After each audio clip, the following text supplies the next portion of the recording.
Since the dawn of time, men and women have been exchanging what they have enough of against what they need, goods and services alike. This is what we call trade. It appeared long before money was invented.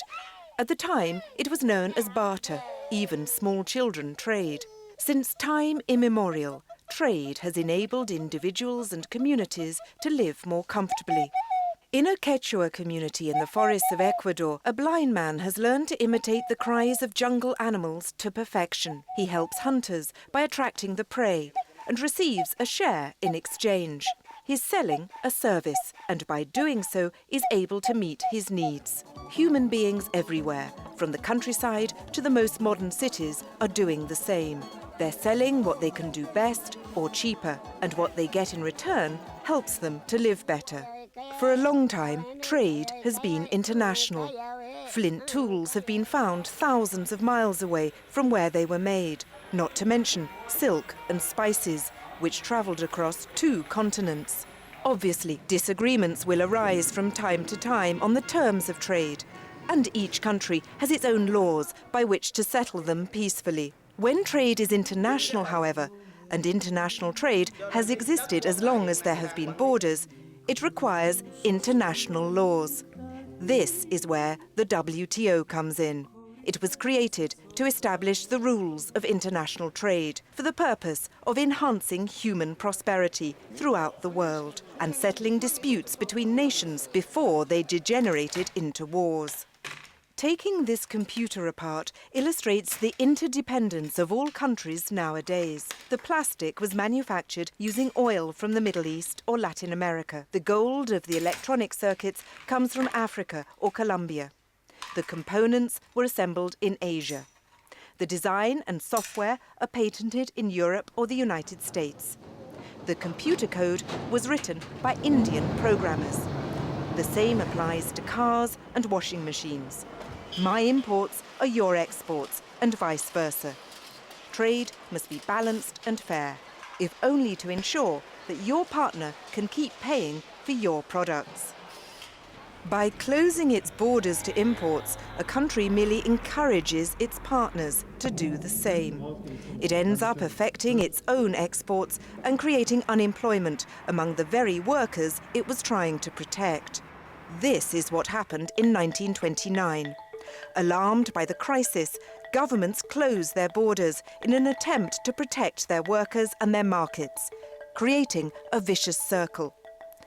No country can produce everything it needs on its own, and every country needs foreign outlets to sell what it produces. The 1929 crisis, which essentially began as a financial crisis, turned into the Great Depression, with a combination of mass unemployment and national rivalries, aggravated by protectionism. The Second World War followed. The General Agreement on Tariffs and Trade, the GATT, was brought into force in 1948. It provided a backdrop for the regulation of trade between the 23 nations that signed it.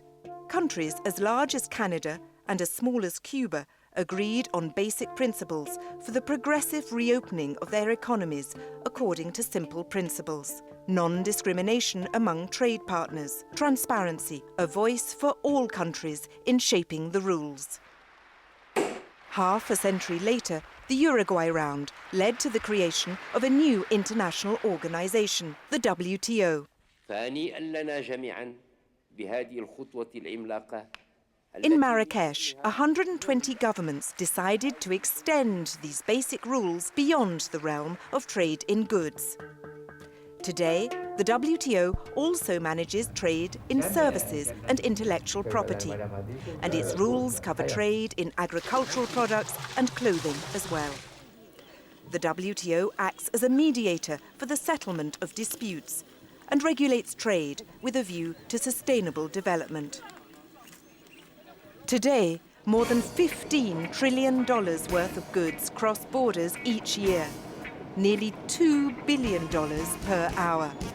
And these trillions of dollars worth of goods and services move about easily because the trading partners speak the same language and treat products and services from abroad according to common rules developed by the World Trade Organization. All of this is rather complex. Because of that, the WTO sometimes attracts sharp criticism. In Seattle in 1999, members failed to agree on what they wanted from trade in the 21st century. Meanwhile, outside, demonstrators accused the WTO of threatening the environment, causing job losses and harming the developing countries. In reality, agricultural exports generate employment and income and help to alleviate poverty in the poorest countries. The integration of world supply chains helps developing countries to combat poverty. China alone has been able to raise the living standards of hundreds of millions of people. The Doha Round, launched in Qatar in 2001, aims to improve access to markets in developed countries and reduce the agricultural subsidies which are distorting free competition among the different nations. Developing countries and certain NGOs like Oxfam consider it to be an essential tool for improving their economies. Balancing trade and providing a level playing field remain the WTO's fundamental task. Every year, dozens of officials from developing countries are trained at special WTO seminars so that they can help their countries to reap the benefits of world trade. The idea is that businessmen, entrepreneurs and farmers should be able to work on an equal footing throughout the world. However, because the starting point differs so much from country to country, a number of accompanying measures are required, both in the rich countries and the developing countries, to help absorb the shock caused by certain changes. These disruptions are nothing new. They were around long before the modern world. When Portuguese ships arrived in Asia to open up the maritime route for silk and spices, they spelled the ruin of dozens of prestigious cities along the land route from Samarkand to Venice. Progress inevitably causes such disruptions, and part of the WTO's role is to take this into account. The WTO has learnt that it has to do a better job of explaining the benefits of trade and its positive impact on the developing countries, while at the same time working more closely with civil society. Every year, 2,000 participants in the WTO Public Forum meet to discuss the role of trade in people's lives. Critics and supporters of trade alike have the opportunity to exchange their views. But still today, the WTO remains a mystery for some. Many are not aware, for example, that WTO rules allow governments to protect the environment and public health. Besides, the WTO is nothing without its members, i.e. the governments of the world. Unlike the United Nations, where only 5 countries have the right of veto, every WTO member, however large or small, has the same rights and must approve all important decisions. It's the General Council, which includes all members, that leads the organisation's activities. Members negotiate, settle their disputes, and examine and monitor on a permanent basis the measures taken by each one of them. It's a member-driven organisation. Trade brings people together. It fosters the most efficient use of resources and alleviates one source of tension between people. Countries want to export what they do best, while offering the world to their consumers. But the world also needs a place where sustainable and coordinated development can be promoted, so that growth does not exhaust the planet.